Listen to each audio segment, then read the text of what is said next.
once again, be careful not to upcut, because, hey, this is Gary Upcut. You know the very first thing we need to do? What? Empty your mouth. Oh, okay. What are you eating? Pizza. From? My oven. Totally homemade or just No.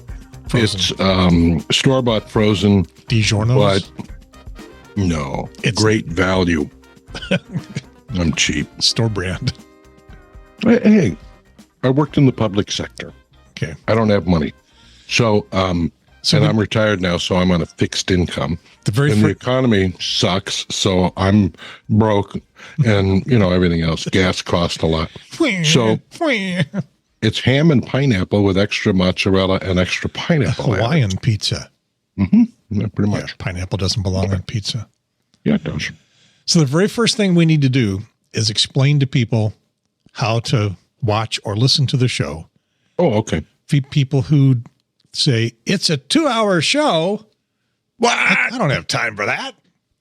Just, you know what? Radio shows are 3 or 4 hours. Right. And we have to do it within a minute. So we only have about radio 20 shows are seconds 3 to left. 4 hours. Yeah.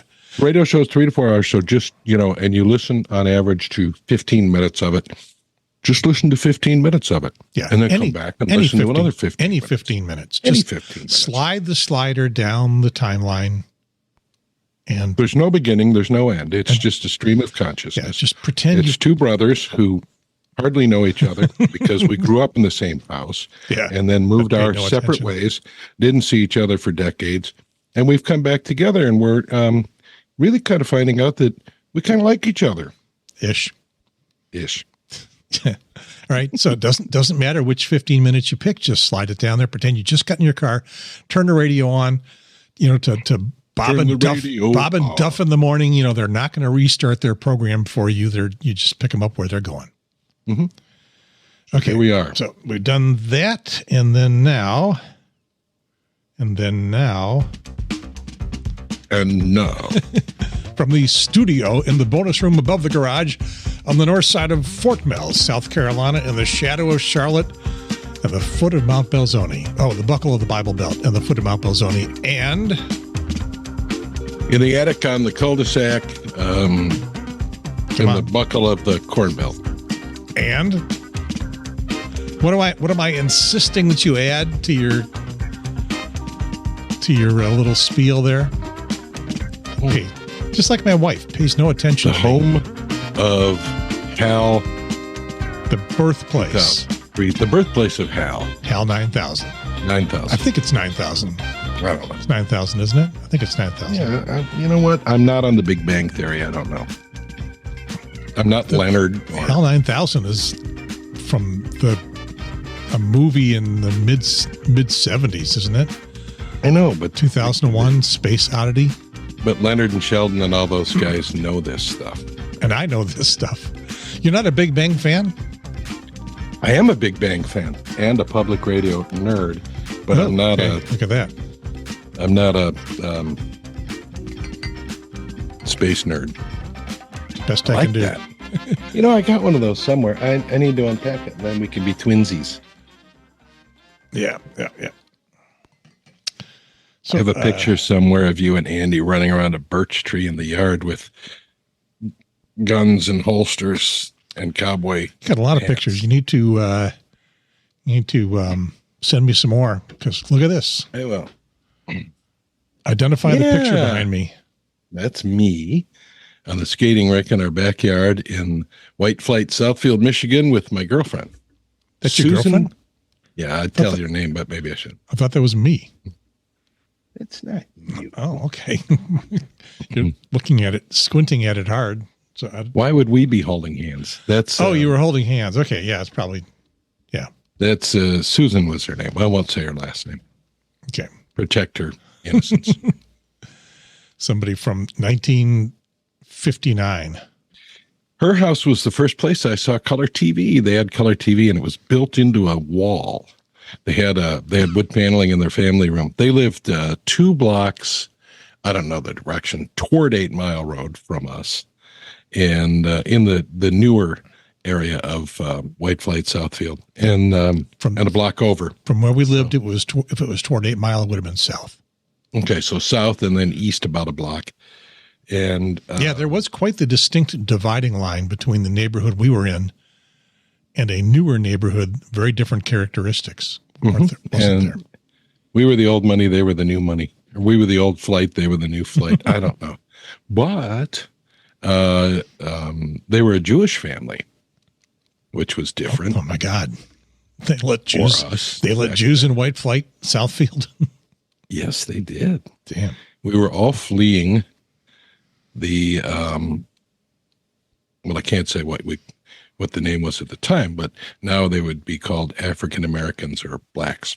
Yep. It was apparently we were all fleeing them because they were taking over Detroit, much like the migrants are taking over our country. Yeah, the neighborhood that we grew up in has long been pretty much a mostly black neighborhood now. Good for it. I went and stopped by our old house. The White Flight house or the first one? No, the very first one on Ardmore. And a couple of blocks off 8 Mile. Yep, I met the guy that owned it at the time. Oh, you did? How cool is that? Yep. And, black family, but I said, I grew up here in this house, and he thought that was pretty cool. Yeah. And the Conklins live next door. And the only way I can recognize if I Street View, Google Street View the house is that the Conklins had a big silver vent fan coming out of their kitchen into their driveway. And it's still there, I think. I think I found it, but this was years ago when I looked.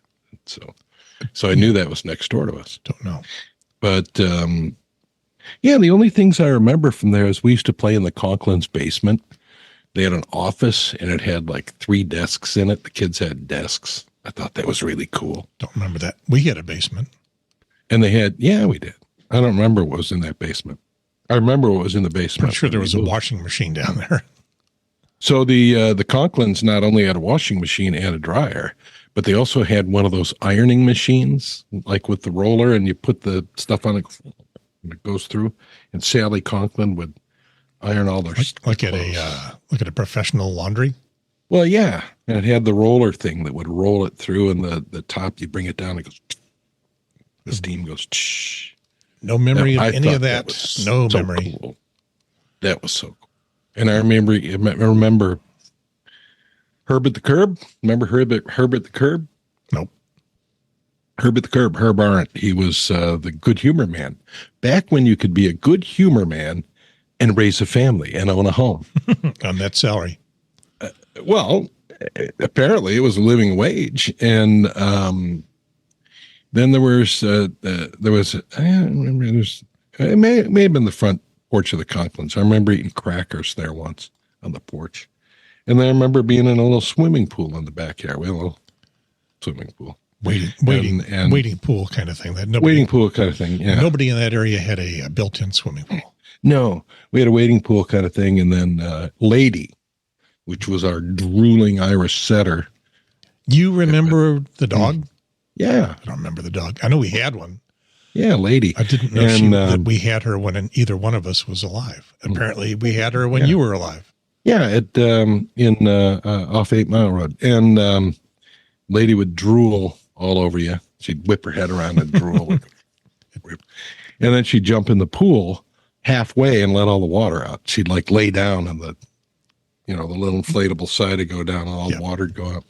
I remember that. And I couldn't have been, 3? When did we move? We moved when I was 8. Yeah. So you'd have been 3. Been 3. We moved before I went to preschool because I remember going to preschool at the Baptist Church preschool.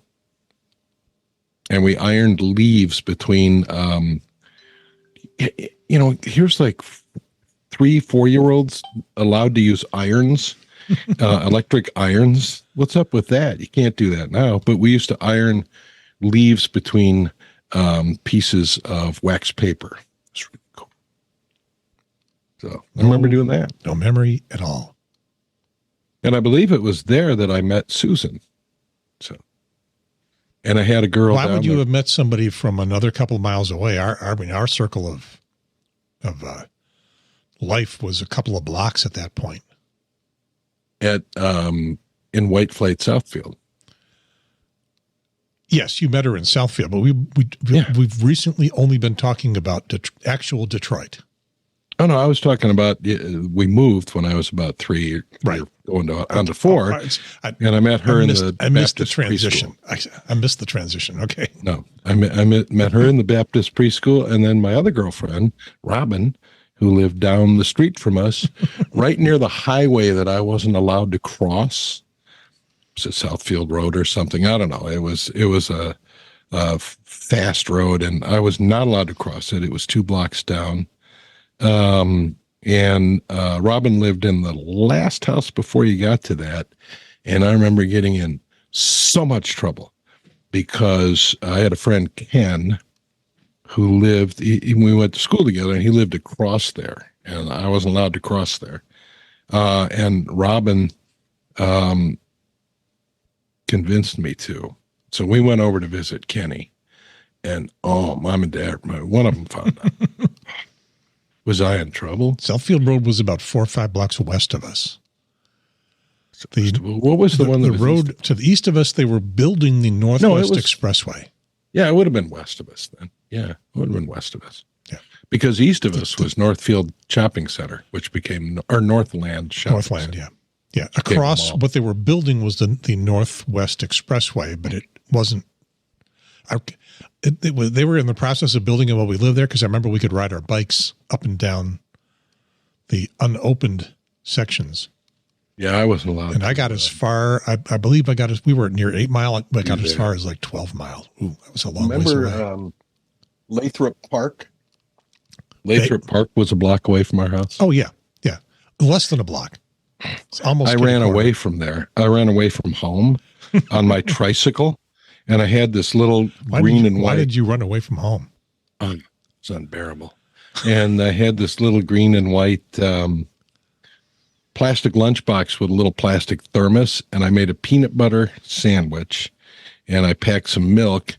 And I rode my tricycle to the park and ate it.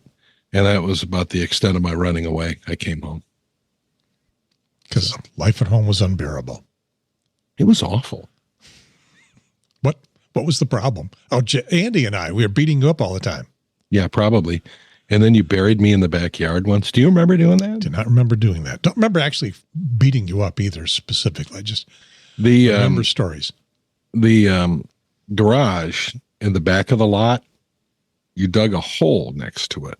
I remember we dug a hole. I remember we dug like a fort hole. Yeah, and you put me in it. And we put like a board over the entrance to the hole. Yes, and you left me down there.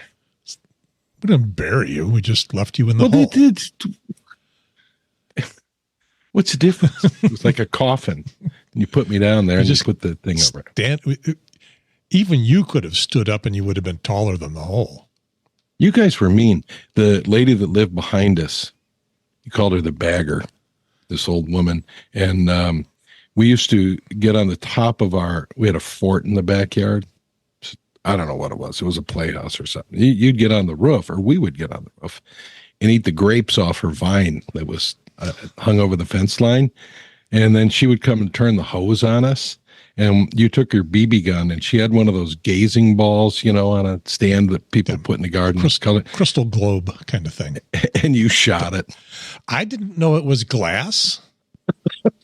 You shot it. Yeah, shattered that sucker. I didn't know it was glass. I thought it was crystal. Thought it was immortal. Wasn't. Yeah. So I've been doing some production here at the old Jay and Gary show. By the way, we didn't mention what the name of the show was. It's the Jay and Gary show. No, the show is, but the episode.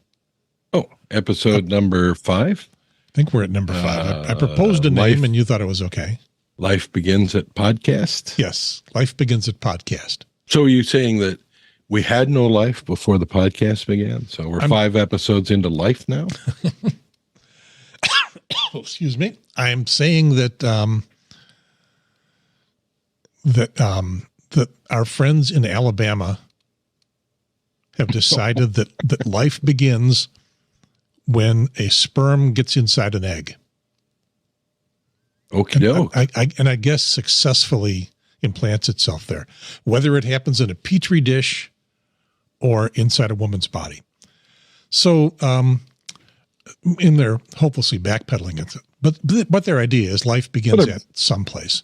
Yeah. So what I'm proposing, and I don't know if this is sustainable, is that we forever name our programs something out there in the world, and we change the main noun of the meme of whatever it is we're talking about. We change it to the word podcast.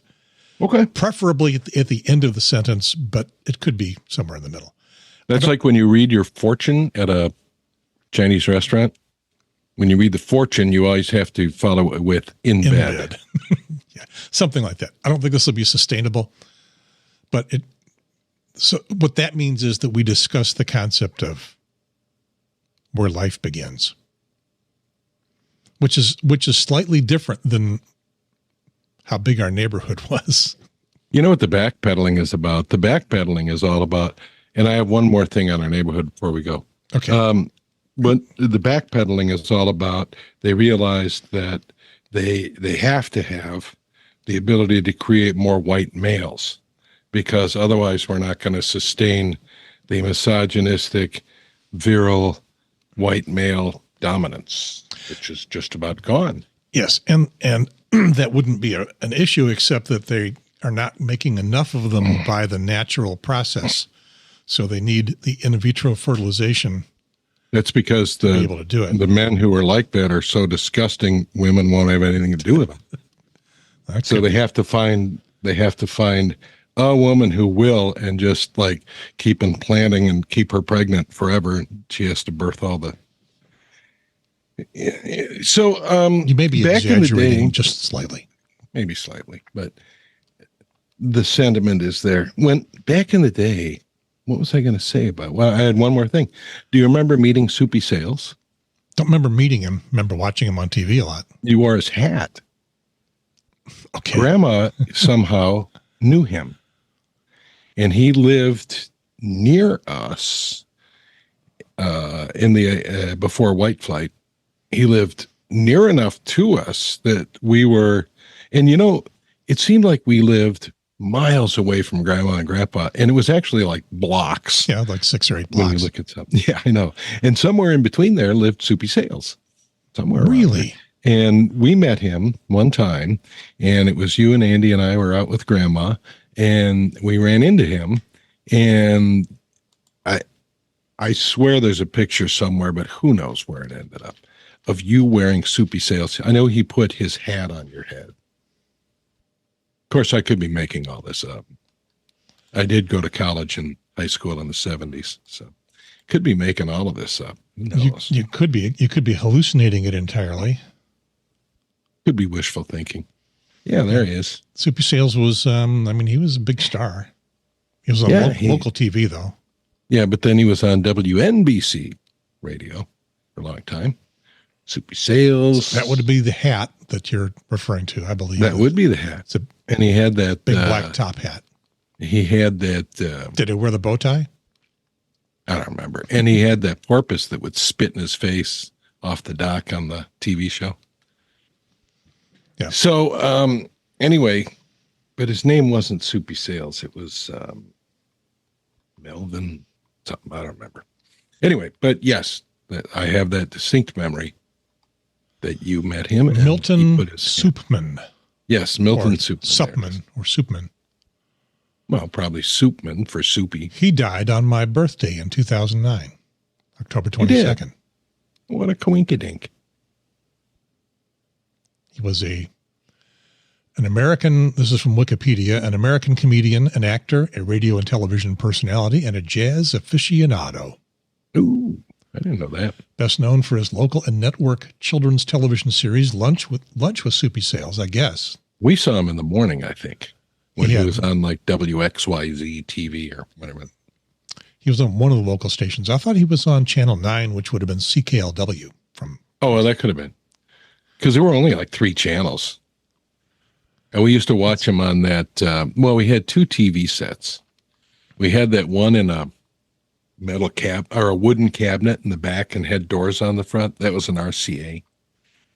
And we dragged that to Winnetka with us, and it stopped working. So we took the guts out of it, and Dad made a liquor cabinet out of it. Lunch with Soupy sales began in 1953 from the studios of WXYZ I was TV right. Channel 7. And the historic, okay, what building was it in? Let's pull this out of your memory. Is it in the Fisher Building? Nope. Nope. The historic. Okay, you don't know. The Maccabees building in Detroit. Oh, now how would I know that? I don't know. I remember the Penobscot building. His lunchtime program on weekdays was moved to early mornings opposite Today and Captain Kangaroo. My phone is telling me there's a Twit show about to record, and I usually watch the live versions, but instead I'm doing my own show. Oh, you can go if you need to. Did you know what show this was? Did you know? Ahead. Did you know what show this is? Go ahead. I know what you're going to do.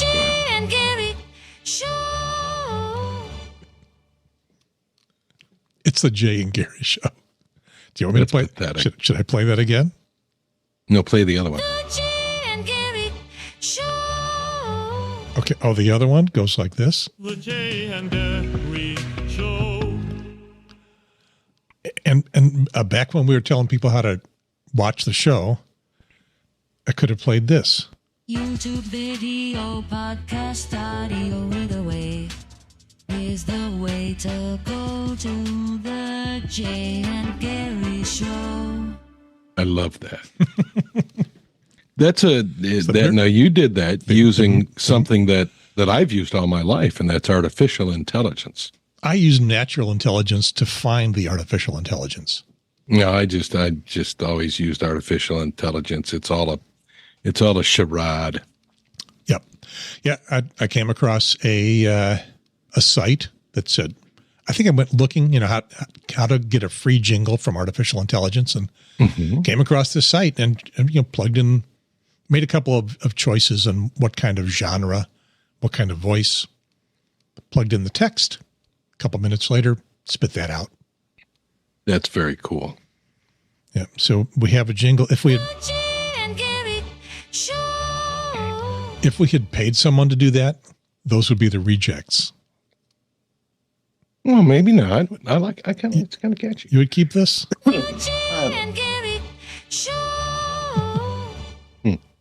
don't know. No, I think we would have gone for something bigger, something better. So now we're on to Winnetka. And Jay insists on dragging this program through our childhood history. Well, it's because as the audience plummets. This is us rediscovering our lives, that we lived in the same house for decades and barely knew each other. We've learned more about each other in the last 5 episodes of this show than we probably knew in the 5 decades preceding it. Yeah, but nobody else cares. I just knew. Even my wife isn't listening to it. My son listens. My wife listens. My daughter listens.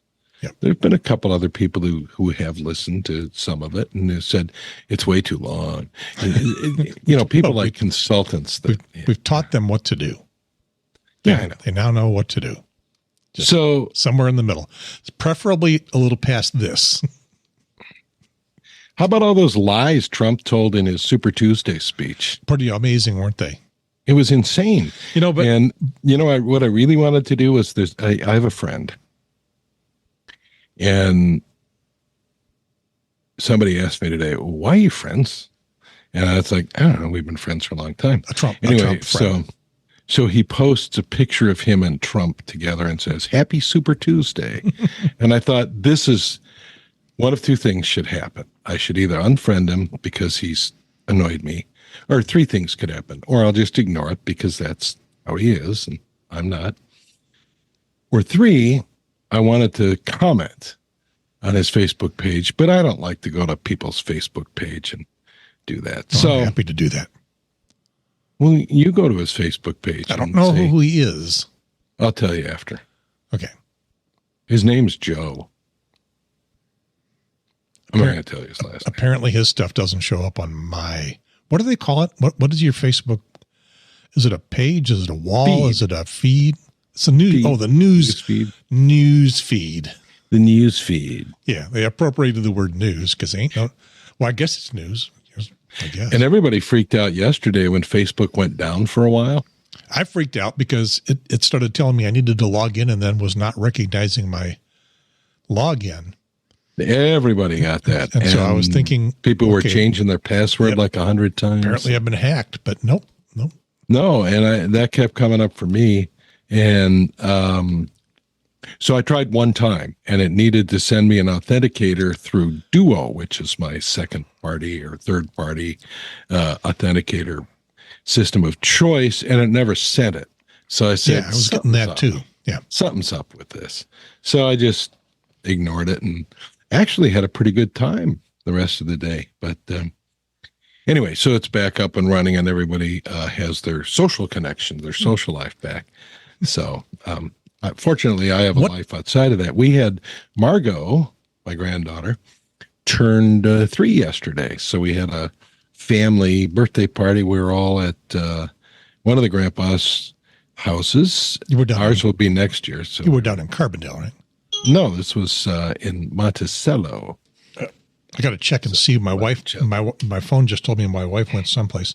She's bringing back Chinese food. Nice. And since we started Thai food the other night, we were down in anyway. So we had the birthday party for Margot yesterday, and that was we have a social life without Facebook. So and it was fun. I don't. And the cousins were together, and the city cousin and the country cousin. Margot's the country cousin. Jay is the city cousin because we live in the big city of like 30,000. And actually, it's more than that now. I can't remember how many it is. How many live in Champaign now? Anyway, Margot lives out in Sydney, which is like 700 people or maybe 1,200 people. So and it's way out in the country. So she's the country cousin and Jay is the city cousin. But anyway. Checking it out for you. We had a good time, and a good time was had by all. There were cupcakes and presents and hot dogs and bratwurst, beans, 7-layer salad.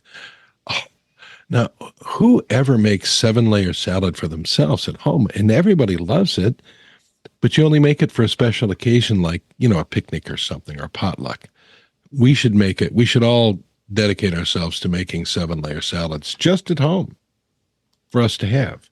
It's like Thanksgiving. 7-layer Everybody salad? loves, everybody loves, it's got like peas and lettuce and cheese and this and that.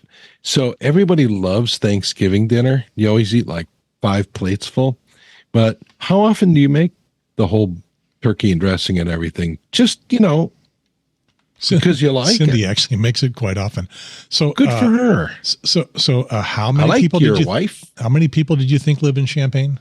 Well, I'm not looking. I closed my eyes so I can guess. I will say 40,000. Am I looking at the right Champaign? Let me look.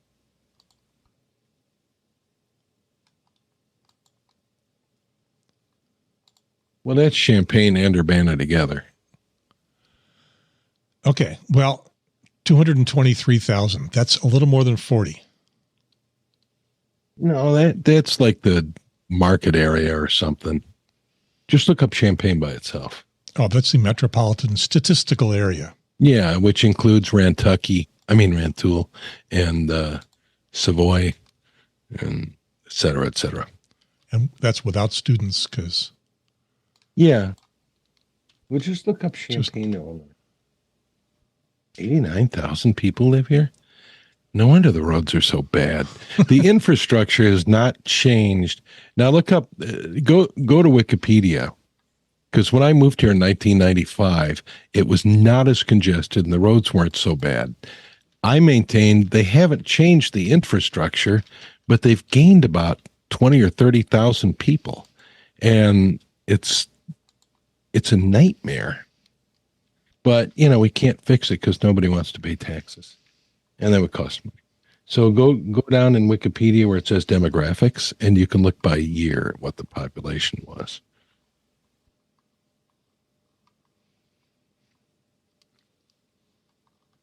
Going down. There you go. Okay. See on the right side? Oh, okay.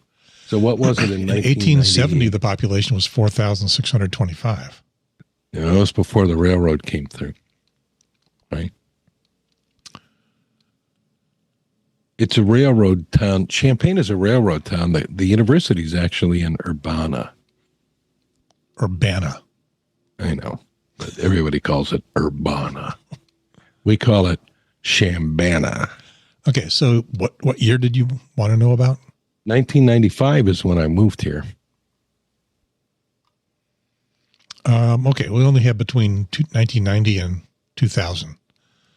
So, assuming somewhere halfway in between, from 63.5 to 67.5. So 65,000, yeah. And now it's 89,000. 89,000. That's really small on my that's screen. 2022, so it's probably more like 90, 91. So that's, what do you say? 65. So it's like 30,000 more people, right? Yeah. No, 20,000, 25,000 more people, and no substantive. Well, a couple of streets have been redone and, widened or whatever, but, it's still, some of the main roads, north and south, are just hideously overcrowded and they're not wide enough. And the pavement's all buckled up, and the excuse they give you is, well, we get the heat, the freeze and thaw cycle. Decades ago, I was reading about how they build roads in Europe. And, here we go through this. Well, you got to get I don't know what they use here, guys with shovels and pickup trucks or dump trucks to put the asphalt in the holes, the potholes. In Rock Island, they have this thing that it looks like a snuffleupagus. It's a truck that goes, and it's got this big, like, elephant snout coming down, and it rains. What do they call that? The tar and poops asphalt, pea gravel. Yeah, and that's very cool. And they can just go down the street and go and fill the potholes. Here they don't have that. So in Europe, when a company builds the road, they have to guarantee it for, I think, I don't know how long, 10 years, let's say. And if it gets any cracks or potholes, the company has to come back and fix them for free. Well, that's because it's a socialist country. And so what they do is they have damn socialists and communists. The big S word. They have a kind of a rubber type membrane that they put down under the asphalt or whatever they're building the road out of that keeps the moisture from coming up into it and busting it up when it freezes. So why can't we have that? Well, I'll tell you why we can't have that. It's the oil lobby. Asphalt is oil. Right. Okay. And they want you to have to keep coming back and paying to buy more and paying somebody to fix the roads. We have that with everything. If everything that we bought was really good and lasted forever, companies would go out of business, or they'd have to charge $1 bazillion for something because they're only going to sell it to you once or twice. That's why cars break down. That's why roads get potholes. That's why we can't have nice things. The American automobile manufacturing industry got dragged kicking and screaming into better quality because of Japan. Do you remember? Cars in the 70s and 80s and how they rusted out? I remember that a car beyond 60,000 miles was pretty much total loss. Oh, yeah. Yeah, I know. And even we were talking about, we had those Chevelles. Yeah. That one that you had was like 2 years old and it was already rust.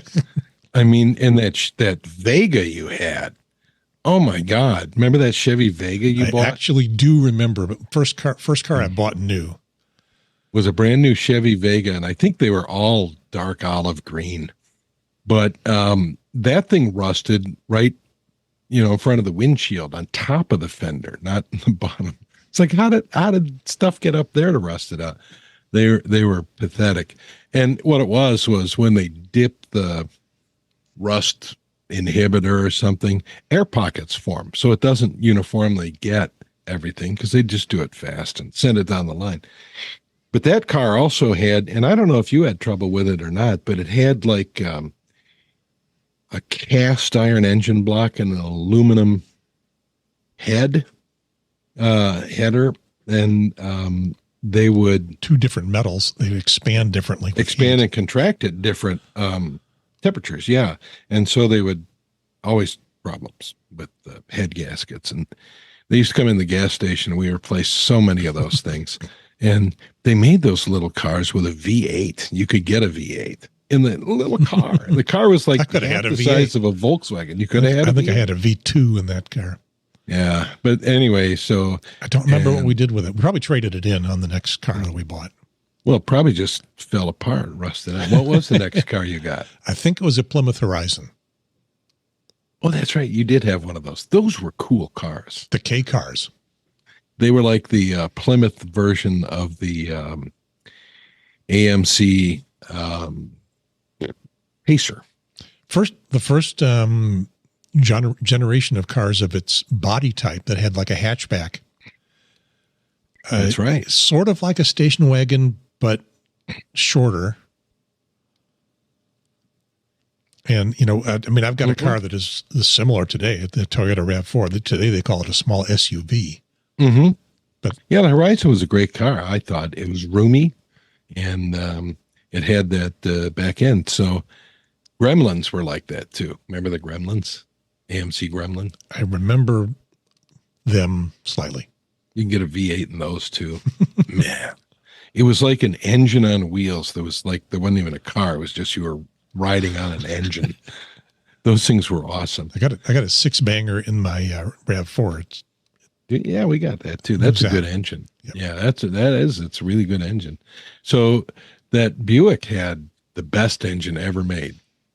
That engine that the Buick had, the 97 Park Avenue, that engine went for decades. They finally got rid of it, but who knows why? Because it was good. The rest of the car was falling apart, but the engine was lasting. Yeah, the engine was great. Oh, that thing was awesome. And, that car rode awesome. Man, that thing rode like you were on a pillow. Yeah. That was a great road car. Yeah, except that it had a vibration when you got above about 40 miles an hour. Oh, I got that fixed. What did it turn out to be? Well, they had a bad I kept thinking it was an out-of-round wheel, but... It was brake rotors. The rotors would warp. And I don't know why, but I ran into a mechanic that said, yeah, the rotors will warp on these. It's a common problem. They know about it. There should have been a recall. There might have been a recall on it. But you had to change the kind of rotor you put on the metal composition of the brake rotor. You know what the brake rotor is? I know the brake pads. The rotor must be the thing the brake pads go against. Yeah, it's the big heavy round thing. If it was out of round, that would throw the wheel out of round.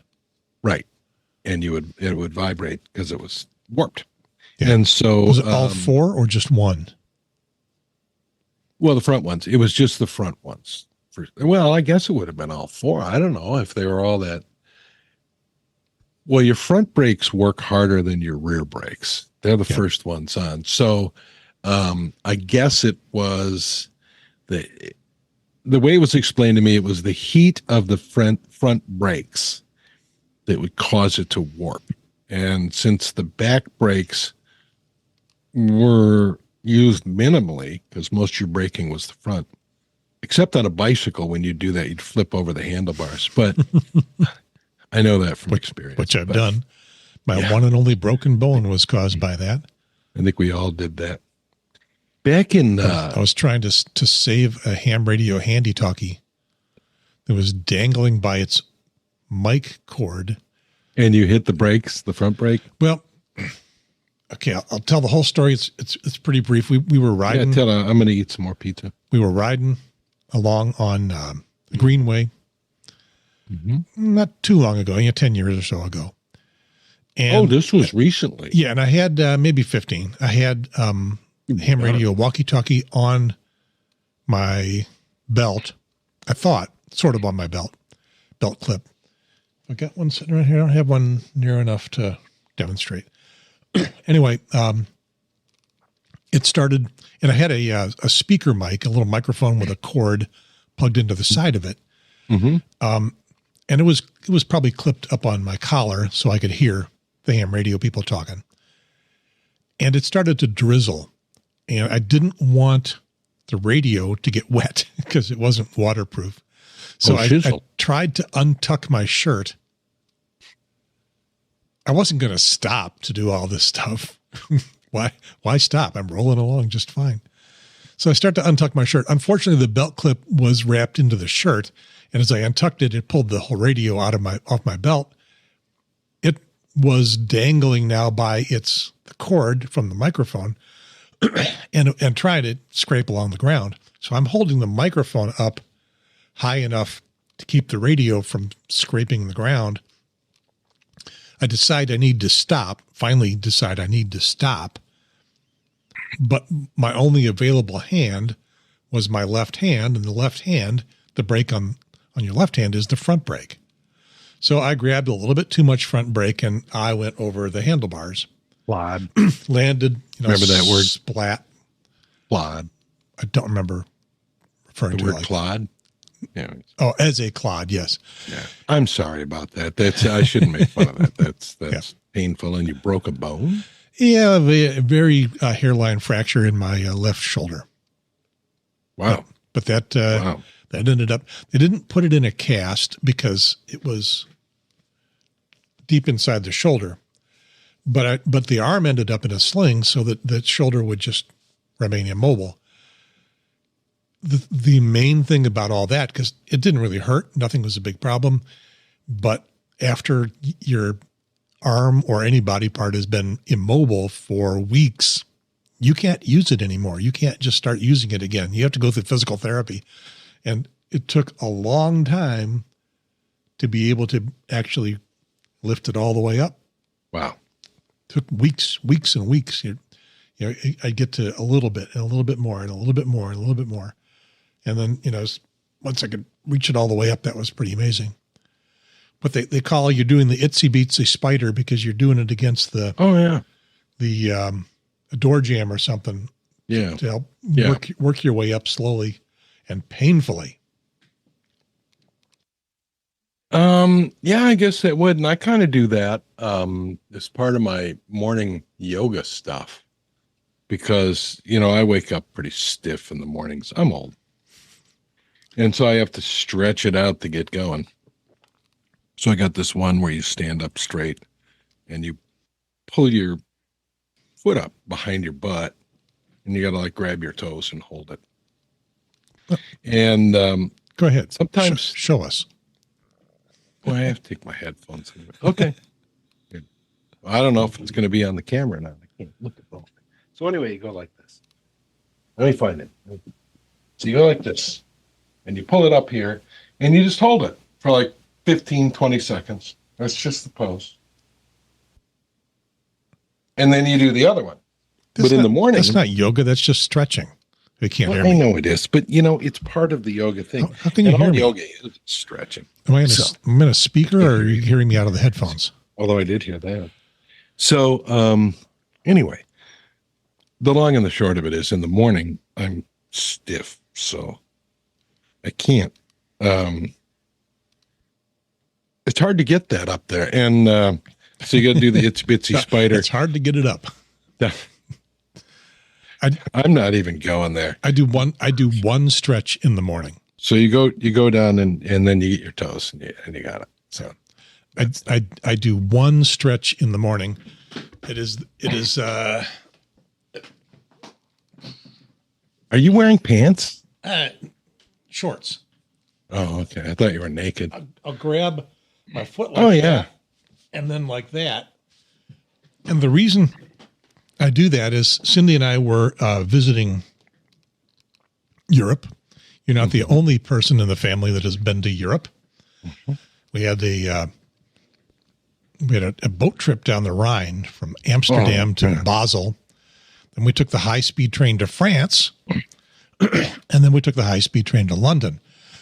By the time I got to London, we've been walking around a lot.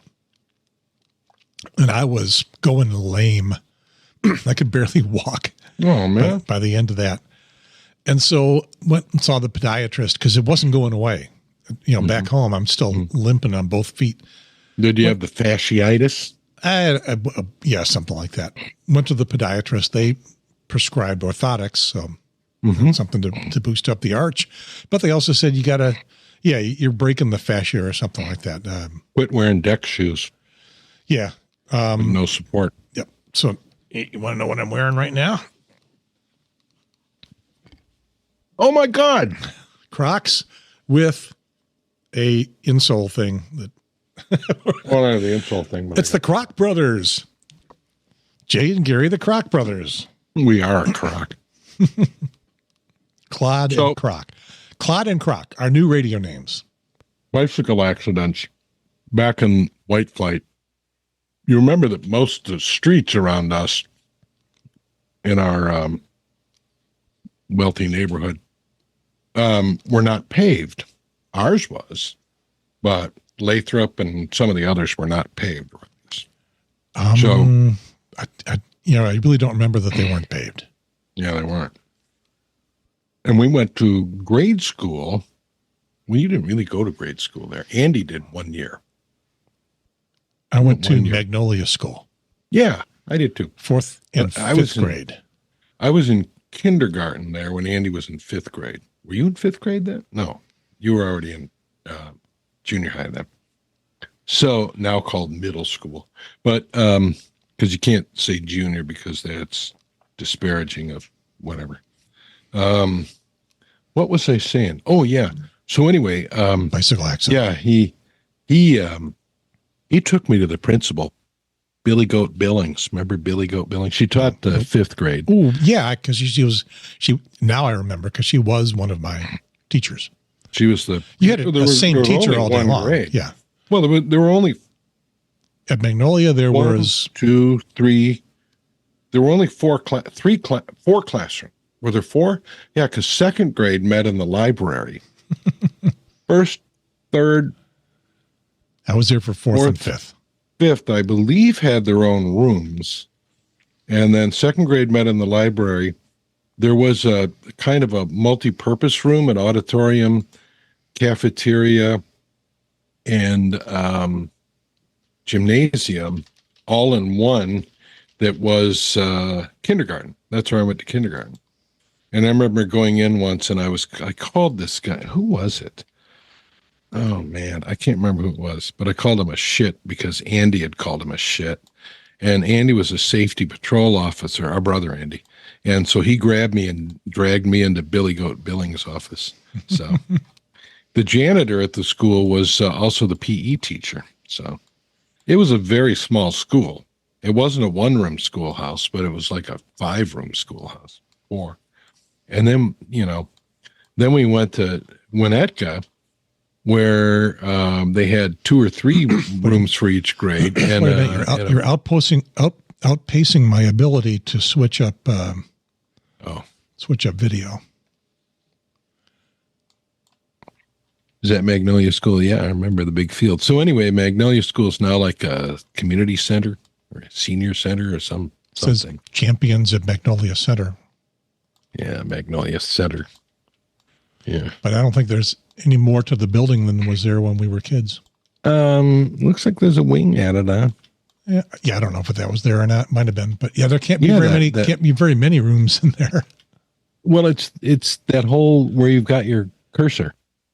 I think that's all added on. I think it was just look over to the right where the chimney comes out. I think that was the original school because it was very small. I mean, if you can go down and see if the brickwork and windows are new, I don't know. Yeah, that's all added on. That was where the swing sets were and stuff. It was that very small part, as I recall. Of course, it could have been there. It could have been half of that. Who knows? Anyway, so most of those streets around there were. You say they were dirt roads or gravel. They were gravel. I do not remember that. Yeah, well, I remember it because Andy had somebody's bike, Warren something. What's his name? Crockett. Yeah. How did you remember that? Warren Crockett's bike. Little things in there. Stick around. Was one of those bikes that had a spring on the front of it. And I was riding on, I guess it wasn't on the handlebars. It was on the seat maybe. And Andy was standing up. He was taking me for a ride on it. And we were on a gravel road. It was only a block from home, or 2 blocks. And so he was going, look at this. It's got a spring. And he's like, go with it. And we, of course, tipped over. And my knee just got skinned. I mean, major league skinned. It was just raw. The flesh was gone. So I limped home. Mom was a nurse. So she put something on it. I don't know what it was. And I just remember. Bactine. It was probably Bactine. And Bactine cured everything. And then she put some gauze over it and tape.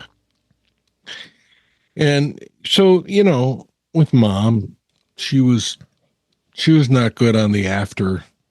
It's just, well, I did it. I put that on it. And so she was like a school nurse. I don't know if she treated the kids like that. Anyway, so she put all of that on there, and then the scab grew over it. And it was about 2 weeks later or something, she decided to check on it, and the scab had grown over it. And she was like, well, we gotta rip that off and change the dressing. Just tears the scab off. And of course it's back to where it was. She didn't even pick the gravel out of it.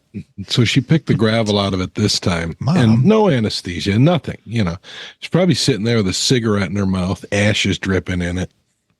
Anyway, so, yeah, so that's how I remember Warren Crockett and his bike. Remember Vern LeBen? No, I don't remember Warren other than the name. Vern was the first greaser we knew. He had like a purple 57 Plymouth with moon hubcaps, and it was a hot rod. And he wore a leather jacket. He looked like Fonzie. He had the hair greased back and stuff. And I don't remember how he knew him. I think he knew Grandma, or he knew Mom or something, but he used to come over to the house. We've always had these assorted people around the house. And of course, Mike Ratz lived down and you guys wired up an intercom around the neighbor's house and through the backyards to Ratz's house so you guys could talk to each other. Yeah. Mike was my best friend back then. Yeah. Mike was a cool guy. Last time I saw him, he came to the Winnetka house with his Royal Enfield motorcycle. Yep. And he scrawled on the wall of the garage. Yes, the garage, yeah. It may be hard to start, but once you get it started, something. Yeah. Something. Yeah, that was cool. He was cool. It's a jerk. And his dad, Chester Retz, and he had that Buick that's, with the huge chrome grill that looked like some like braces, like a mouth wearing braces. Anyway, he had that. And then there was, Vern LeBen and Warren Crockett. And then there was a guy that had polio that had a big brace on his leg. And I can't remember Kurt something. And then polio is making a comeback in Florida. Damn it. Of course it is in Florida. Yeah. Cause they're super anti-vax all the way up to their Surgeon General. Yeah. So let's get polio again. Fine. And measles is the big thing right now, but polio's happening because we miss the iron lungs. So you know how they treated them and Melissa, my wife, was telling me this. I didn't know this. We were watching, and I don't remember what movie it was, but it was in the 60s, 70s. I think I was born in the 40s, but he got polio. And he ended up, probably would have been an iron lung, but they developed kind of a respirator that had bellows and it plugged in and helped him breathe. And they developed a portable one that would go on his wheelchair so he could be out and about. He couldn't move himself. He was paralyzed. But anyway, so so eventually, it got him, because when you use a respirator too long, your lungs, I guess, get irritated and it rejects everything. And so the long and short of it was that he was at some kind of a conference in Germany where they were touting how advanced they were at treating polio. And what they had was you walk into this thing that was like a big room, a gymnasium or something.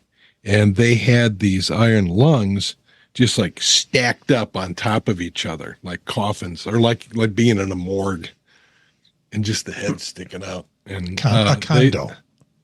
Yeah. And here comes this guy wheeling in with polio and his respirator and stuff. And everybody's looking and going, you mean I could be out of this thing? And yeah, you could. So anyway, I thought that was very cool. So the guy had polio, and then there was another guy that was just a real son of a bitch. Who was that guy? Whitey something? I don't remember. He was a real ass. I think he had braces, and I think he smoked cigarettes in junior high. What neighborhood are we in now? Oh, we're in White Flight. Okay, we're still in Southfield. Yeah, somehow Andy knew these people, but we knew the Haleys across the street. Remember the Haleys? Barely. Yeah. So Dave Haley was the one who was kind of my age. He had older brothers. They had that collie. What was the collie's name? Biff or something? I don't remember. They had a collie. And we all watched and saw Halley's Comet together. Halley's Comet.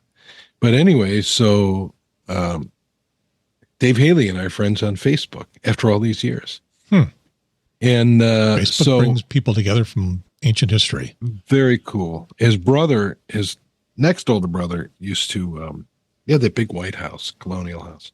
Of course, so did we. We did. But anyway, so ours wasn't as big as theirs. It was big in our memory. If you go back and look at it now, it's tiny. Yeah, it's pretty tiny. But it was cool. It was white brick. And so they, which is the color scheme that, by the way, my wife wants me to paint our house here. Right now it's blue with white trim. So by the end of this summer, it's going to be white with black trim. So stay tuned for that. I'll put up pictures. But anyway, so anyway, the Haleys and the Goodmans, Timmy Goodman lived down the street. Anyway, that's here nor there. So I was down. Your doctor told you to do all this, right? So to keep your brain active. Yeah, my brain's very. You're doing a podcast. Oh, okay. Just all you need to do is fill it with things you remember from your childhood. Well, if nobody's figured it out yet, I do have ADHD, and that's been documented. So I didn't know that. It's I was at one time. When was this? I have trouble remembering times. Sometimes I remember it was in West Frankfort, Illinois, when I was going in for some stuff. Because back when you were a kid, there wasn't ADHD. You were just rambunctious. I was diagnosed with the ADHD, and then also at what age?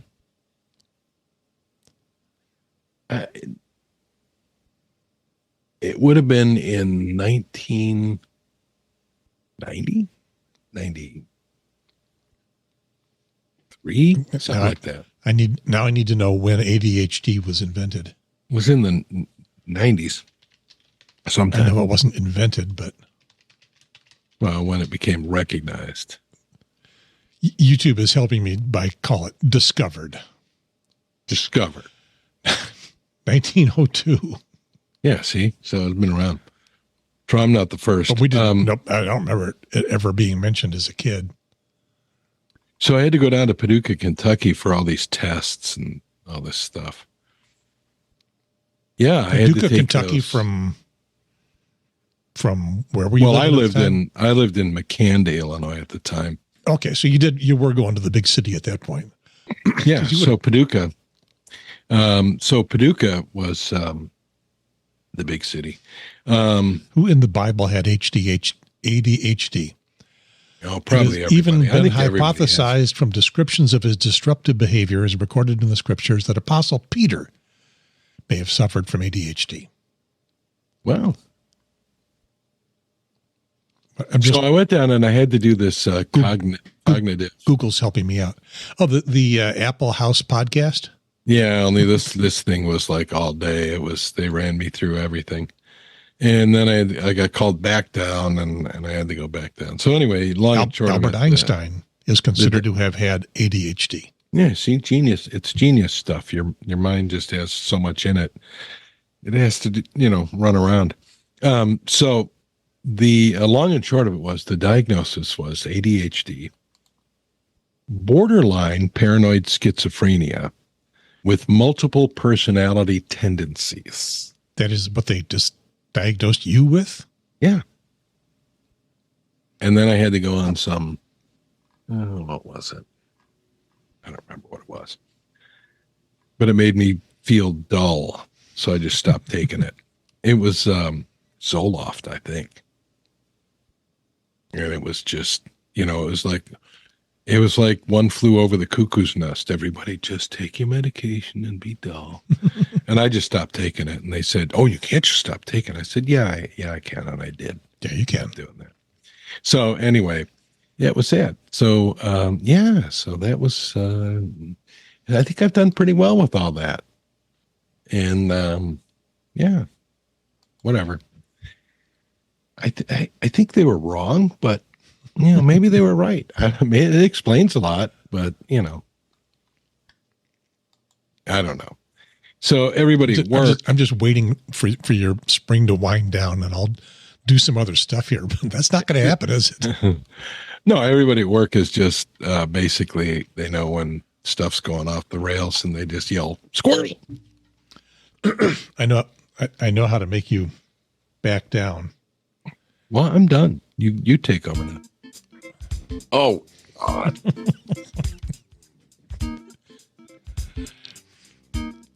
It's your nemesis music. Nurse Ratched put this on. This didn't get us a takedown.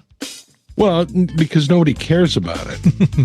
Well, I think our radio station was the only one that ever played it. Yeah, it's a Steely Dan song, and you're not going to hear the song because I just edited the intro to it to last for about 10 minutes. So we're not going to get to the vocals. Maybe that's why they never recognized it.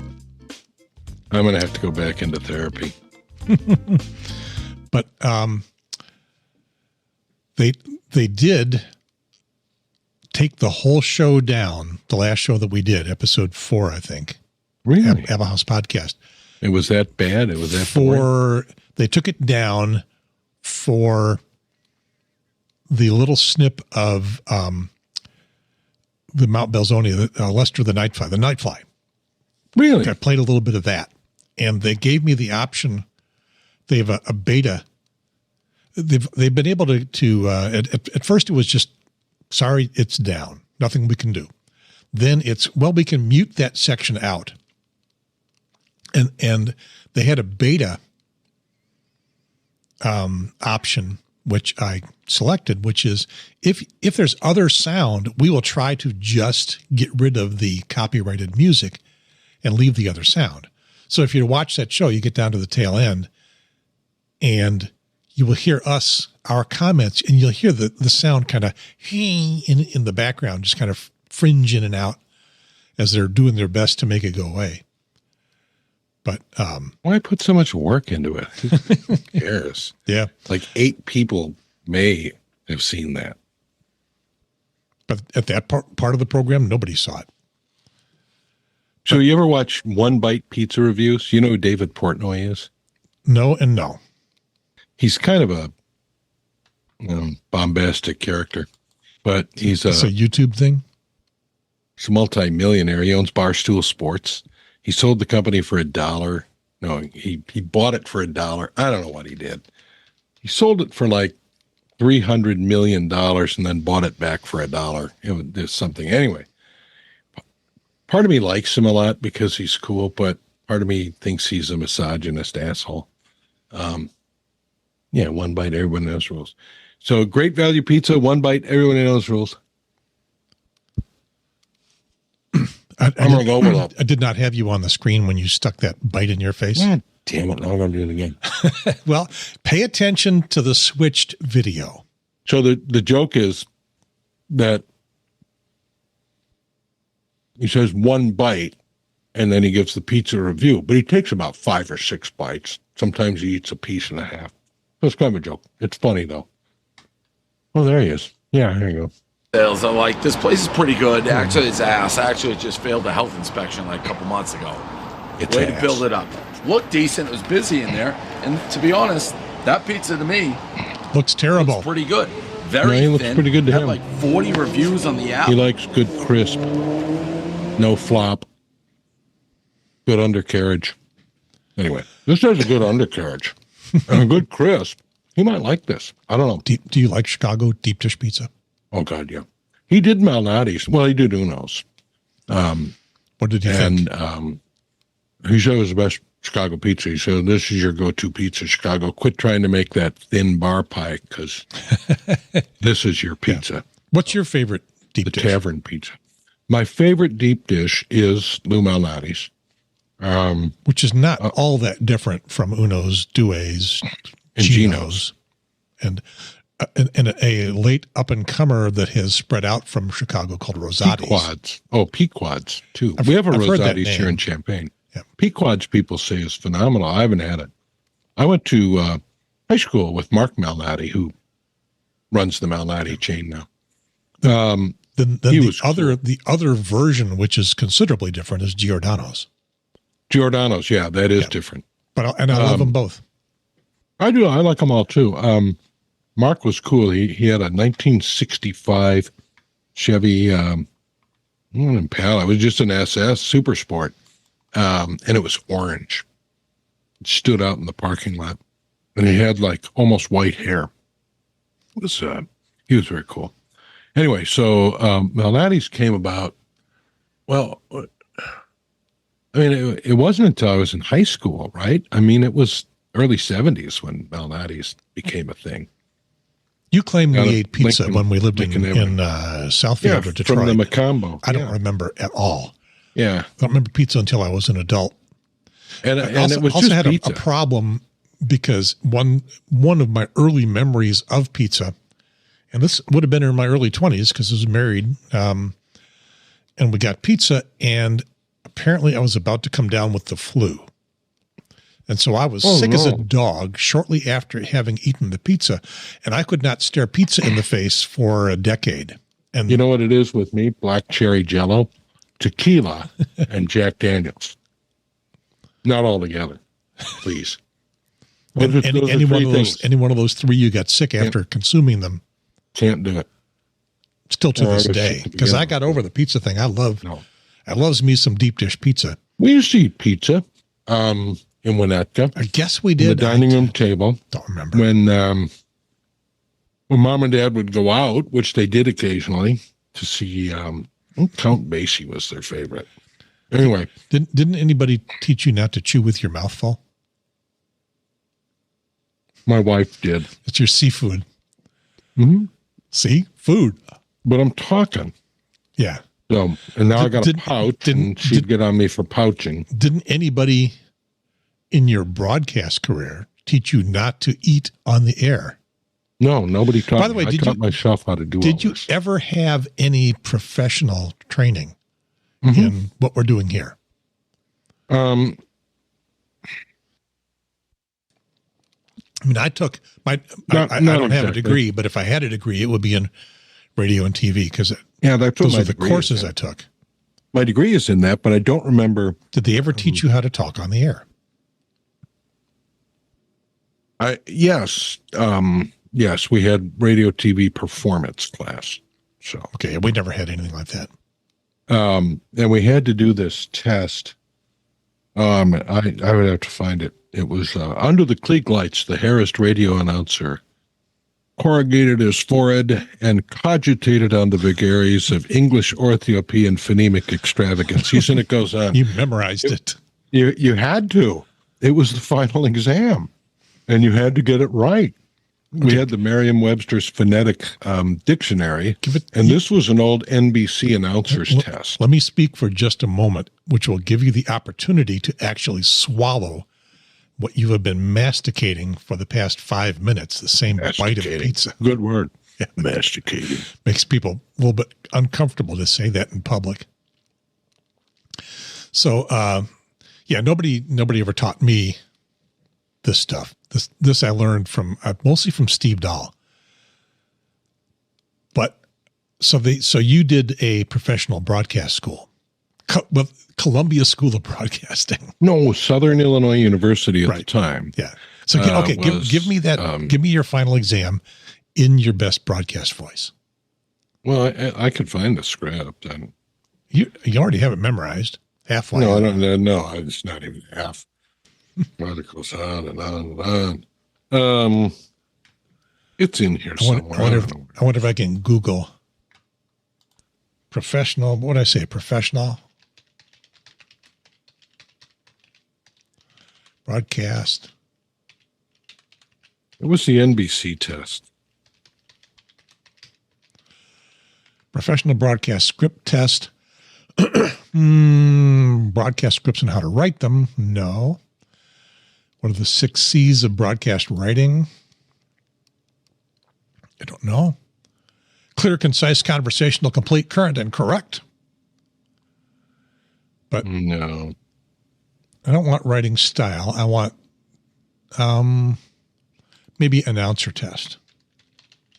I'm looking it up too. I have the script in my phone somewhere, but an announcer's test is sometimes given to those wanting to be a radio or television announcer.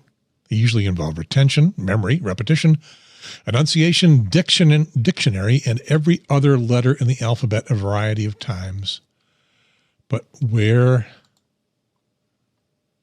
is it?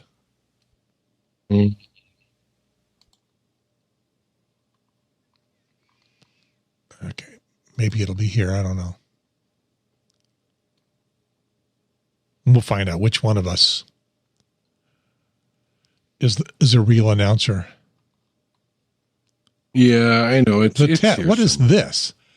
1 hen, 2 ducks, 3 squawking geese. 3 squawking geese, yeah. 4 limerick oysters, 5 corpulent porpoises, 6 pairs of Don Alvazo's tweezers, 7,000 Macedonians in full battle array, 8 brass monkeys from the ancient sacred crypts. I've already failed. Ancient sacred crypts of Egypt. 9 apathetic, sympathetic, diabetic old men on roller skates who have all have a marked propensity, or is it marked propensity, toward procrastination and sloth. I will let you read the 10th. Can you read it?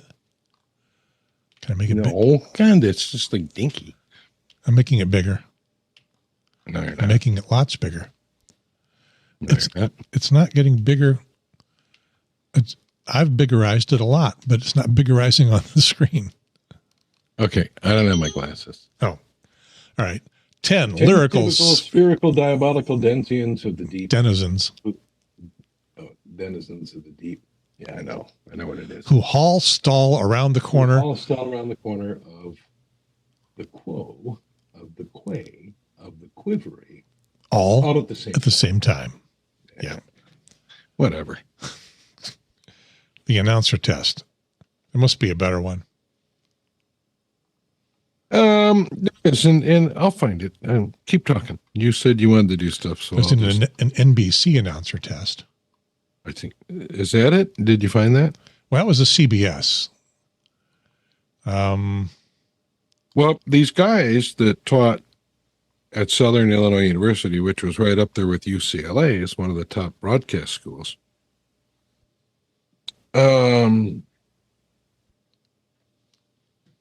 They were. Hi, I'm Steve Webb, and sometimes it's great. Not sometimes, all the time. It's good for a voice talent, to do a warm-up exercise. And I just came across this warm-up exercise online. It's called the NBC Announcer Test. And it's a test that originated at Radio Central New York, NBC, He's got a in the radio 1940s voice. As a reading test given to prospective radio talent. And the prospect would read the script Just for get to the script. Geese, 4 limerick oysters, 5 corpulent porpoises. Yeah, this 5 is 1 hen, 2 ducks, 3 squawking geese, 4 limerick oysters, 5 corpulent porpoises, 6 pairs of Don Alvazo's tweezers. 1 hen, 2 ducks, 3 squawking geese, 4 limerick oysters, 5 corpulent porpoises, 6 pairs of Don Alvazo's tweezers, 7,000 Macedonians in full battle array. 1 hen, 2 ducks, 3 He's more squawking broadcaster geese, than 4 I am. limerick oysters, 5 corpulent porpoises, 6 pairs of Don Alverzo's tweezers, 7,000 Macedonians Apparently in full you battle array. apparently have to keep going over and over it. So yeah, he sounded professional, making me sound like a rank professional amateur. Too. I can sound professional too. If you want me to, I wish I could find this thing. Clean lights. You know, I have it in here someplace, but who knows where everything is? You know, I guess I could look in files. Go ahead, say something. Do your thing. You were hopping on my case. We're talking too much, so have somebody else do their thing. Do something. Say something. Where'd she go? How come she's not? She's speechless. 4 limerick oysters. 5 corpulent porpoises. That's not announcery. 6 pairs of Don Alverzo's tweezers. 7,000 Macedonians in full battle array. 7,000 Macedonians in full battle array. In full battle array. Cranium. 9 apathetic, sympathetic, diabetic old men on roller skates with a... Yeah. Okay, so you had announcer class. I never did. Yeah, I did. I did. And then I there was a news reporting class. I had the news writing class for some reason, but I never had the news reporting class, radio and television news reporting. But ended up teaching you would have taken every possible class they had. Well, okay, I was already a news reporter while I was in school. Yeah, and the class was going to be full, but somebody needed it. And so I agreed to go ahead and say, no, I'm not going to, I won't do it. Let them do it. So they did. So I never took that RT311, but I ended up teaching it when I went back to work at SIU. So that was pretty cool. And then I taught it pretty much the same class at University of Illinois. So I taught at a Big Ten university. Didn't you need some teaching credentials or something to be able to teach a class?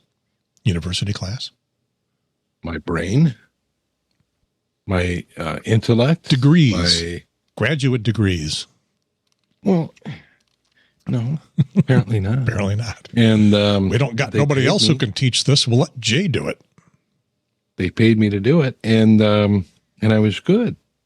I have students all over the place in the business. Some retiring now, which is scary. Most of whom have done far better than you did. I know that. That's satisfying when you see a student that you help train. I didn't train them totally, but part of it. And they end up with a better job. I'm hearing the door downstairs. The Chinese food is here. Oh, does that mean you got to go? Soon. Not immediately. Get rubbery.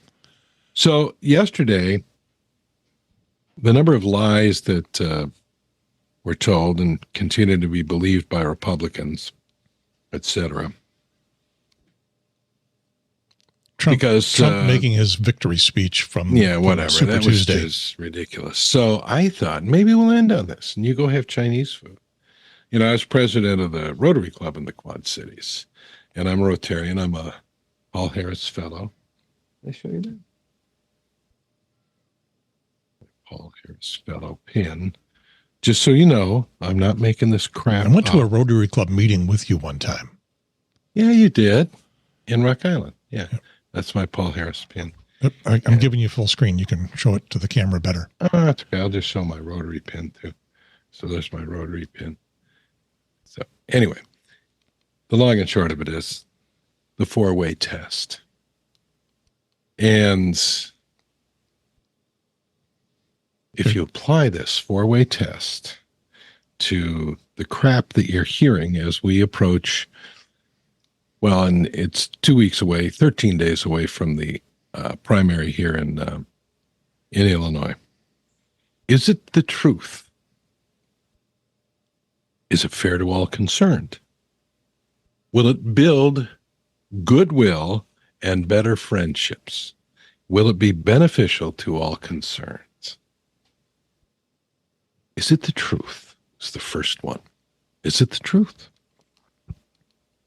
So Trump couldn't get into Rotary. No. Nope. Couldn't pass the 4-way test. It's a 4-way test of things that we think, say, or do, and he couldn't pass it. So there. So you want to vote for somebody who couldn't pass the first? Well, you're not going to vote for Nikki Haley because she dropped out. Finally dropped out. Well, that's fine. I don't really. She wasn't much better. Her beliefs, I mean, if you're a woman in this day and age and you care about yourself and you have self-esteem and you don't give in to the misogynistic white males who want to tell you that you shouldn't be in the workforce because you're taking jobs from white men.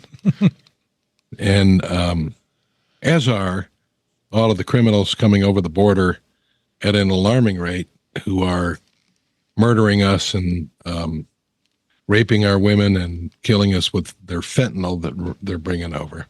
Yep. So anyway, and by the way, my daughter had her gallbladder out yesterday and they gave her fentanyl. Or she had it out 2 days ago. I mean, it's a legitimate. Yeah. Legitimate. I know, but I thought that was weird. So anyway, the long and the short of it is this. Yeah, you could have voted for Nikki Haley.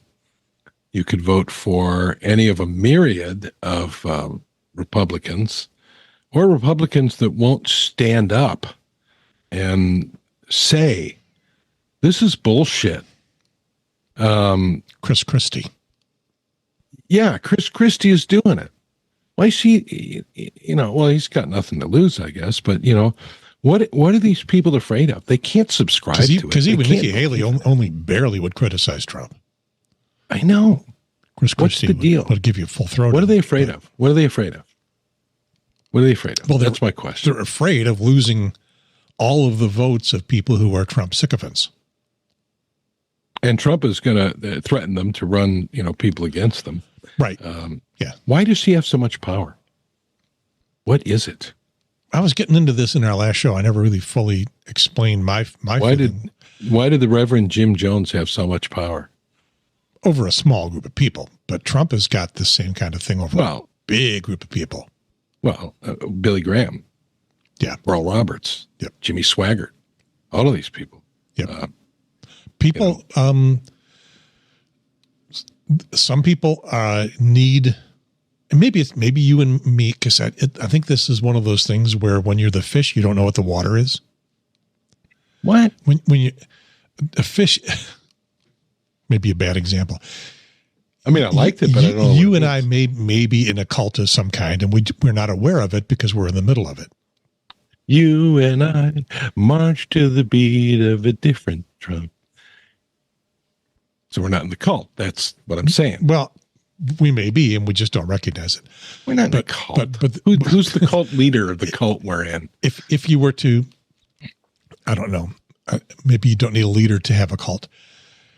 Obviously, the Trump cult has a leader, but the people that if you were to ask them, are you in the Trump cult? Well, some of them would say, yeah, no question, I am, happily. But a lot of them would say they're not. But speaking of old songs, I introduced you to this song the other day. We'll get to it in a moment. I didn't realize how iconic this song was. And it's not one that's going to get us taken down. It will monetize us. What? But Why? But it won't take us down because when I played it before, it just monetized it. The reason why I'm going back over it again is to get me out of here so you can Chinese food. I didn't realize that this song was as historic as it is. This is the first rap song to reach #1 on the Billboard charts in 1981. Oh. And you're not hearing the rap yet. This is Blondie. The song is called Rapture. And she'll get to the rap part in a bit here, I think. But it's the first song that had any rap in it. And it wasn't an African-American, wasn't a black singer. Mm-hmm. I think the rap part is coming up now. Nope, it's not coming up yet. Way to hit the post. it doesn't happen for a while. Yeah, it should happen now. Here it comes. Here it comes.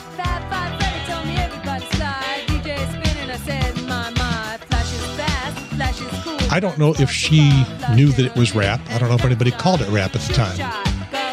But that's what it is. Wow. I didn't know it was the first, but it apparently is. The first one to make it to number one.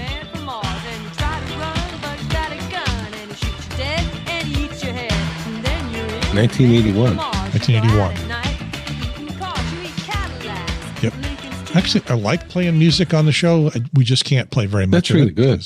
Yeah, well, that's fair use because you were stating a news thing. Yeah, I could informative thing. When they go to monetize this, I could go dispute it as fair use, but I won't because we're not monetizing. We can't. We don't have.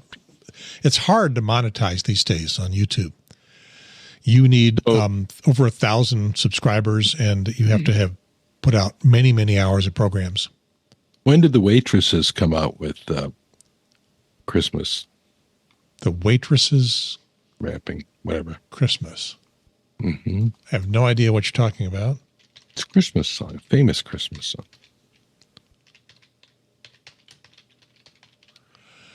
Waitress Christmas rapping? Yeah, that's it. I don't know if this is going to get us takedown or not.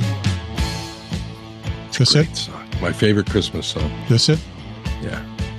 The lead singer's not alive anymore. This may take us down. There she is. Probably not. It's kind of a rappy thing, but it's not really rap. But it's kind of. It says Christmas rapping.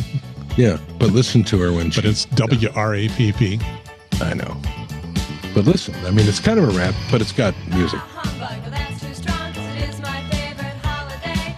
That is. Maybe it's too melodic. Yeah, more melodic than typical rap. All right. Anyway, that's my favorite Christmas song. When did that come out? Don't know. Oh, well, anyway, don't worry about it. Yeah. Just me and my ADHD and it's got borderline paranoid schizophrenia. 6.8 million views. Yeah, because everybody loves it. I've never heard it before. You're going to get us taken down now. You've never heard it before? Well, why would, So anyway, lead singer crush by me. So anyway, namaste, my brother. Go eat your Chinese food. Oh, are we done? So many more things. Earlier today, but Chinese food doesn't keep well. You got to eat it. It'll do okay. Rubbery. Earlier today, Cindy and I went on a tour of one of the local Amazon warehouses. Wow, that'd be very cool. And this is that's what it looked. Oh, I never left. I never put us back on the screen. People have been watching me try to see what I was. Well, that's very cool. Anyway, that's the warehouse. People have been watching me try to fly across the my browser pictures. They're building one in Davenport, Iowa. Yep. They were building a big one. Yep. So we couldn't take pictures inside. Top secret. Yep. But I did. I discovered there is somewhere. Yeah. There's they've done their own videos. Not very good, it turns out. At least the ones that I've seen so far. I'm not even gonna play their audio. Mm-hmm. The coolest thing was the robotics. Yeah. Behind that woman. Have you been to one of these warehouses? No, but I have seen a video like this that has them. Yeah, the robot is just a big Roomba on the bottom of that stack of stuff, and it moves it around the warehouse. It takes it to somebody who is then going to pick stuff from it and put it in a bin, and then it goes on and gets put on a box, and label gets stuck on. Yeah. But that was the fun part for me. And you didn't need to, well, people can't walk back there unless you've got this harness on that's got special radio stuff that stops those things from creaming into you because they're 1,000 pounds or so. And if Donald Trump gets elected again, we're going to get rid of all of this stuff and bring back the jobs that it displaced. Yep. Technology displaces jobs. So we have to go back. We have to open up the coal mines again. There was a whole lot less robotics than I was expecting. This is this is what they call the picker. Somebody is pulling the stuff out of those. Yeah, nose picker. I know. That's a manual labor job. There was a lot less robotics and a lot more humanity in this warehouse than I was expecting. Well, I like that. People work. Yeah. So the little Roombas deliver these things up to the person who's going to pull the merchandise out. They pull whatever is on the order and stick it in a tote. Yeah. Cool. And then the little stack moves on, and the next Roomba brings in the next one. And let's see, how far can I get down here? Sticking things in the actual packages, all humanity. I would have expected that robots would have put things in the boxes. I bought very little from Amazon or through Amazon. I'm afraid I buy a lot. Something almost every week. I see stuff and it comes up, as Amazon, and then it gives you the different retailers and stuff. And I used to just go to their website and buy it. I like to keep the retailers going.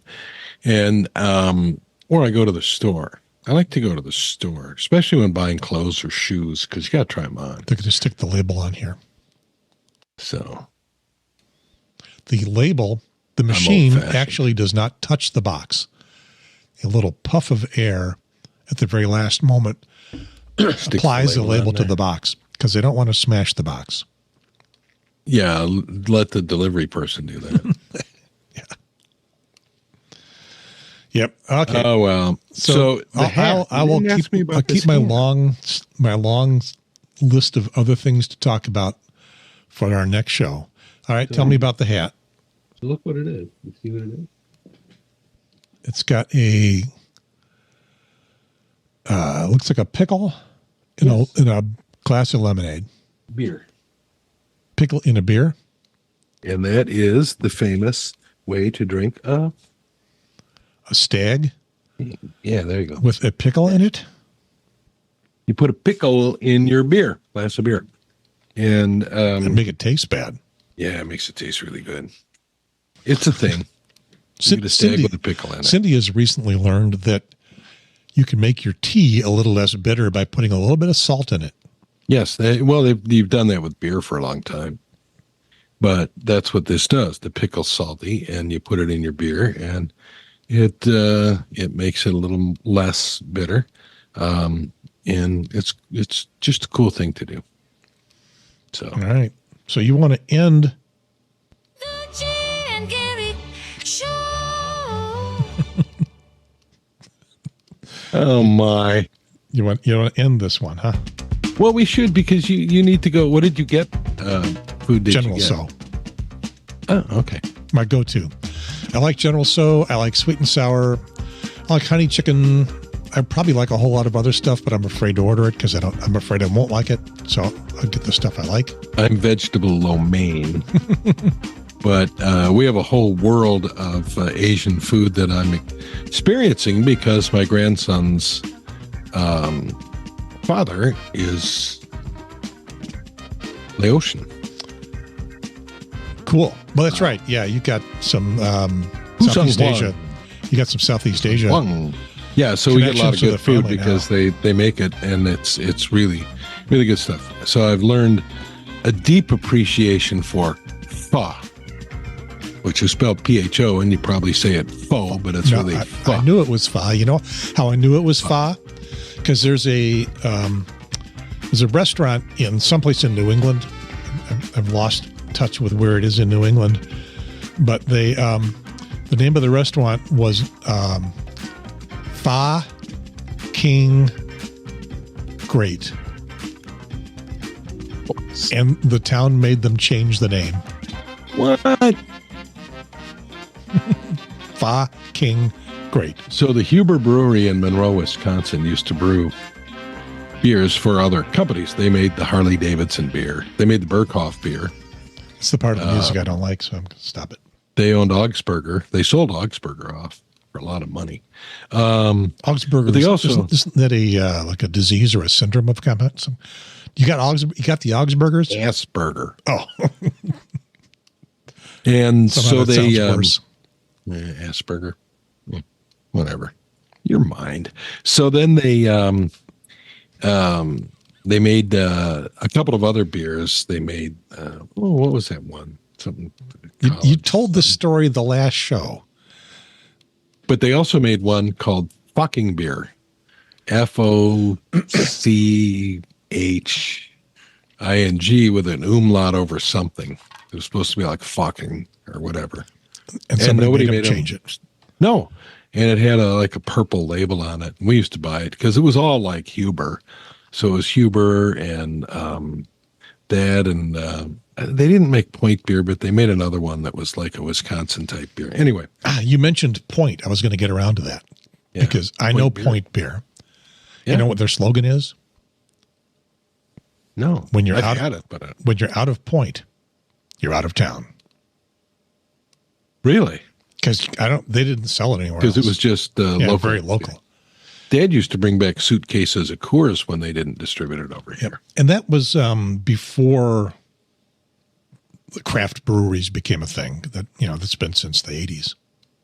Or for a point, probably long before, but 80s are when I became aware of it, back when I would actually drink beer. I don't remember you ever drinking beer. Oh, yeah, I do. You drank beer one time. No, one time when you and Andy and I went to a bar after Dad, died. Died? Was dying? Died? We went to a bar anyway. And because we all went out there because he was dying, right? And after visiting in the hospital and... Oh, in Salt Lake City. No. This would have been in North Carolina. Oh, yeah. When he died. When he really did die in Salt Lake City. But we did go out there for the heart attack and the bypass. Yeah, he had the heart attack out there. Yeah, we did go out there for that. He drove himself to the hospital. He was on the way to work and he has this massive heart attack. My father-in-law did the same thing. He drove himself to the hospital with a heart attack. Wow. So anyway, apparently it's a thing in people we know. I think that's the only time I've ever seen you drink a beer. Oh, you might have drank one at Cuckoo's when you were visiting me in Southern Illinois. We went to Cuckoo's, the video dance club, the Double Coup, and you were just like, you made the comment, how do you know all these women? Because we were like sitting with about 8 or 10 women drinking beer. Okay, I would not have had a beer then when Dad died because that was after AA. Well, then maybe it was at Cuckoo's. Well, you went to the bar. I don't know. Maybe you had something else. Yeah, I could go to bars. That's not a problem. Andy had a beer. Andy used to drink a lot of beer. Yep. February horse tranquilizers 24th. February 24th, I think, 1988. Last time I was intoxicated. Oh, that's right. And Dad died it was in the 90s, right? 97? Yeah, 97. Yeah. He lived to be like 80, didn't he? 79, 80. Yeah, I'm getting close. Yeah, but I mean, that was a long time for him. I never would have given him that. Mom was 65, 62 when she died. 65, he died of thyroid cancer, which got more aggressive than anybody expected. If that hadn't been the case, he would have made it easily into his 80s and maybe beyond. He was a little overweight. That was the only problem he had. Oh, not to mention smoking 3 packs of cigarettes a day and drinking about a fifth of Evan Williams every night. Yeah, that had no effect. He finally gave up cigarettes too. So he finally had a case of Schlitz every weekend. That had nothing to do with any of it. I don't remember most of that, but that was kind of his MO. Come home from work and open up the Evan Williams. Okay, and it would keep pouring. So you didn't then. It must have been at Cuckoo's or something. I saw you drink a beer one time. I swear to God I did. I was quite prolific in the early 80s. Yeah, this would have been in the like in the 84 or something. 85. Yeah, I mean that was probably in the era where I would come after getting divorced, come down to visit you guys down in Carbondale.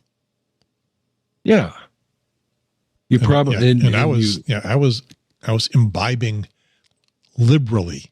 Yes, back then you were the ill-advised leaving your car with me for an extended period of time. Yeah. That was really nice. That was an Eclipse Mitsubishi. It was a Dodge. It was a rebadged Mitsubishi Starion. Oh, okay. As a Dodge Conquest. Yeah. It was only a four-banger, but it was turbocharged. Oh, man. Did it go? So, up to 110. 110, it ran out of gas, so to speak. I'll find the tape because Andy built like the entire back end. I think he took out the back seat or something, and if it had one, but he built this giant speaker enclosure with this subwoofer. Yeah, it wasn't the back seat. It filled up the what would be the trunk hatchback area, the hatchback trunk area. And when you would turn that thing on, it would be like, it would whine a little bit. The power would come up, and then man, that thing was awesome. Yeah. So I went to the Streetcar Nationals. I have a tape of it somewhere to file a report on the Streetcar Nationals, and I went and covered it. And obviously, I was driving a Japanese car, so that was not in favor. But I had the best, loudest stereo. If you were driving my car, it was yes, it was a Japanese car. It's probably built in Japan, but it was badged a Dodge. Well, it was, but they knew. They knew. Yeah, it was a Japanese car, but it was a terrible car. But it had a loud stereo. Yes, aftermarket though. If I hadn't been a reporter, and it wasn't a conflict of interest, I could have probably won the stereo loudness contest. Because I would turn that thing up so loud, my ear would bleed, and it was good. And playing when my favorite song played on that thing, Dire Straits, Money for Nothing was off in it. Yeah, because you turned was it really yours too? Yeah, you cranked the beginning. You had to play the beginning though with the drums, right? And you turn that up to a normal loudness. Yeah. I want my empty, which is a very soft part, and then ba ba boom, ba ba boom. Boom, boom, boom, boom, boom, boom, boom, boom, boom. I use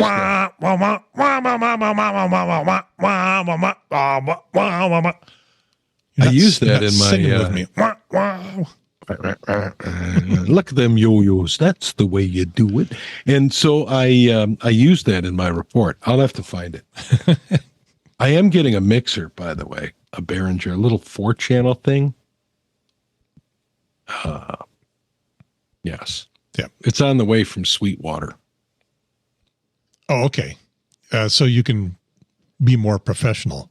So I can plug stuff into the computer and play you some audio. Okay, and stuff like that. So speaking of it, so that we can get out of here, I have a little bit more production that I forgot to play at the beginning of the show. Are you ready for this, ladies and gentlemen? This is the Jay and Gary Show. Love that. YouTube and podcast. I want to do it again. You geek. You've been doing stuff like this at a very high level all of your life. The Jay and Gary Show, YouTube and podcast. This excites you. You're such a goofball. It's like I say, we're here. We're professional broadcasters slumming on YouTube. You wouldn't know it. Oh yes. Have you heard some of the other programs on YouTube? That's what my son says. So I got to go back down this weekend. We're redoing his bathroom, by the way. You had lots of pictures on your Facebook. Yeah, so we tore out the cheap plastic fiberglass tub surround and all of that stuff. He's working on the new vent fan, and then we're going to do the flooring, and we got a new toilet to put in, a new plumbing in the vanity, new handles, and new tub surround, a faux subway tile. I've done subway tile, and I will never do it again. The faux looks good enough. I don't know what you're saying. Subway tile faux. So subway tile is a very popular tile. It's that, well, it looks like a subway station. It's rectangular and it's white ceramic. It's tile that you put on the wall, or mostly used for a backsplash or a tub surround. Anyway, so I've done it the tiling of it. Right, I did the backsplash and a wall in the kitchen at our old house. And so, yeah, there you go. They all look the same. They're just white walls. Yeah. Of tile. tile. But if you look at a subway station, like look up Chicago subway station. Oh no, we need to look at Moscow subway. Well, I don't think they use it there. They're fancier. They're gold plated. Well, yeah. Yeah, see. Yeah, that's why Russia is better than America. Have you ever, according to Tucker Carlson, have you ever gone in the Chicago Pedway, the underground tunnels that are made for pedestrian walking? That were built so that you could walk between the major buildings in downtown Chicago and not get wet or in the snow. Didn't have them when I lived there, or they were. They did. They were undiscovered. Oh, they've been around for a long time, and they were not open. So, anyway, they're really cool, and there's some stores down there. You can get into the it's Macy's now. Marshall Field has a first level down there, and very cool stuff. But some of them have that. I think it's Marshall Field. Maybe it's the county building, Cook County building, are very ornate like that too. Yeah, there's the Pedway.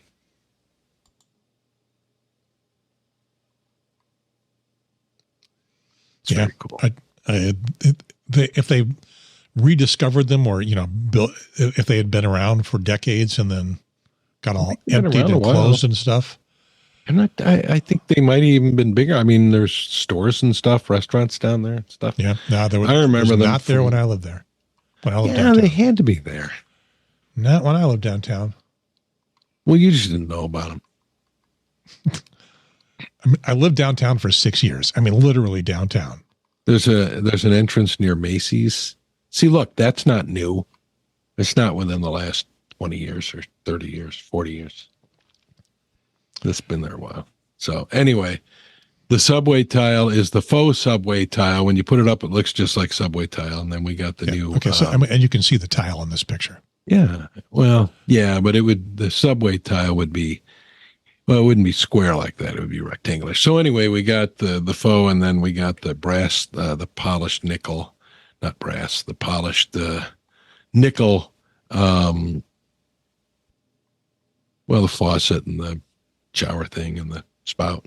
So we're going to do all that. And then we got a steel and enamel tub to get rid of the plastic one. So anyway, we're putting stuff together, and we're going to have that in this coming weekend. So that'll be the fun. We'll report back. You can be busy. That's why we're doing the show on Wednesday instead of over the weekend, because you're going to be gone. Yeah, I'll be gone. We did a few on Friday, and now we've both been busy on Friday. So. Yeah. So anyway, I got to do that. Today was the day. That's it. Tomorrow's another babysit day. We had Margot all day today, which was a delight.